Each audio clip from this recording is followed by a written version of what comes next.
हाय friends, Chhapra express MK में आपका स्वागत है। आज हम लोग संसद पढ़ने वाले हैं, जो Bihar SSC, MTS, NTPC, group D और एसएससी में आपको 1 से 2 क्वेश्चन देखने को मिल जाएगा।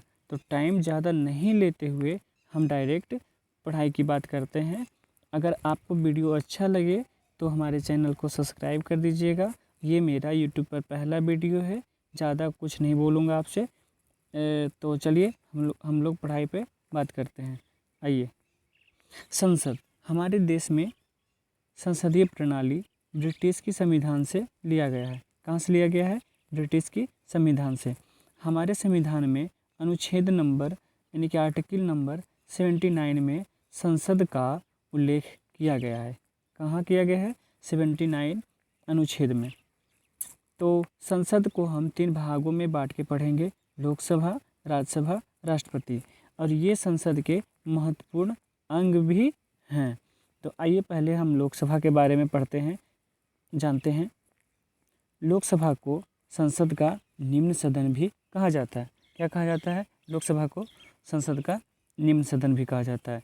लोकसभा में अधिकतम 552 सीटें होती हैं, पर वर्तमान में 545 सीटें हैं। लोकसभा के सदस्यों का निर्वाचन जनता के द्वारा किया जाता है, जिनका कार्यकाल 5 वर्षों तक होता है।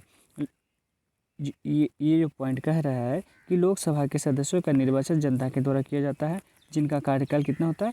5 वर्षों तक होता है। आगे पढ़ते हैं। लोकसभा के सदस्य वही बन सकता है जिसके पास भारत का नागरिकता हो और न्यूनतम आयु 25 वर्ष हो। लोकसभा में अध्यक्ष एवं उपाध्यक्ष की नियुक्ति लोकसभा के सदस्यों के द्वारा किया जाता है। कोई भी प्रस्ताव केवल लोकसभा में रखा जाता है। कोई भी प्रस्ताव सबसे पहले कहाँ रखा जाता है? लोकसभा में रखा जाता है। आइए, कुछ पॉइंट हैं, नोट पॉइंट है कि लोकसभा के पहली महिला अध्यक्ष कौन बनी? मीरा कुमार। लोकसभा के पहले अध्यक्ष कौन बने? जीबी मावलंकर। आइए अब हम राज्यसभा के बारे में पढ़ते हैं। अगर वीडियो आपको अच्छा लग रहा है तो हमारे चैनल को सब्सक्राइब कर दीजिए।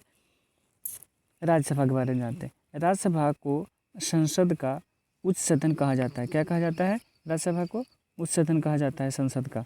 राज्यसभा में अधिकतम सीटें 250 सीटें होती हैं, लेकिन वर्तमान में 245 सीटें हैं। राज्यसभा के पहले अध्यक्ष के रूप में राधाकृष्णन को चुना गया था और उपाध्यक्ष के रूप में कृष्णमूर्ति राव को चुना गया था। राज्यसभा का अध्यक्ष उपराष्ट्रपति होता है और उनका कार्यकाल कितना होता है? 5 वर्षों तक होता है।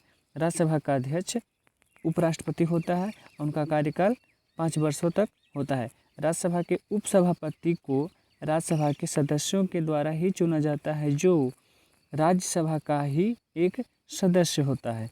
राज्यसभा के उपसभापति होने के लिए भारत की नागरिकता और न्यूनतम उम्र 30 वर्ष होनी चाहिए। आगे, राज्यसभा एक अस्थाई सदन है। राज्यसभा कैसी सदन है? एक अस्थाई सदन है जो कभी भंग नहीं होता है, राज्यसभा के सदस्यों की नियुक्ति राज्य विधानसभा के सदस्य के द्वारा किया जाता है। प्रत्येक 2 वर्ष में राज्यसभा के 1/3 सदस्य को सेवा से निर्वृत्त किया जाता है, यानी कि हटा दिया जाता है, और नए सदस्य का चयन किया जाता है। आइए आगे पढ़ते हैं। राज्यसभा के सदस्यों का कार्यकाल 6 वर्ष का होता है। राज्यसभा के सदस्यों का कार्यकाल कितने वर्ष का होता है?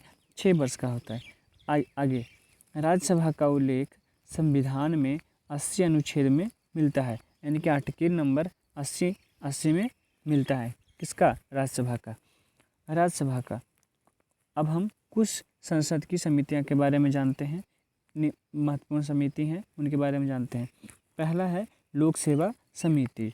लोक सेवा समिति में सदस्यों की कुल संख्या 22 है, जिसमें से 15 लोकसभा के होते हैं और 7 राज्यसभा के सदस्य होते हैं। लोक सेवा समिति के अध्यक्ष विपक्ष के नेता होते हैं। सेवा समिति के अध्यक्ष विपक्ष के नेता होते हैं। और लोक सेवा के समिति का कार्य मतलब लोक सेवा का जो समिति है उनका कार्य मंत्रालय के व्यय और कैग की रिपोर्ट पर विचार विमर्श करना होता है। और कुछ ये समिति हैं उनके बारे में मैंने लिख दिया है, ज़्यादा जानकारी नहीं, वीडियो ज़्यादा लंबा हो जाएगा इसलिए मैंने कम लिखा है। तो निम्न समिति हैं, सदस्य समिति हैं और विशेषाधिकार समिति। अगर आपको वीडियो अच्छा लगा तो हमारे चैनल को सब्सक्राइब करें और कमेंट करके बताएं कि कैसा वीडियो रहा। आगे पढ़ाई जारी रखेगा।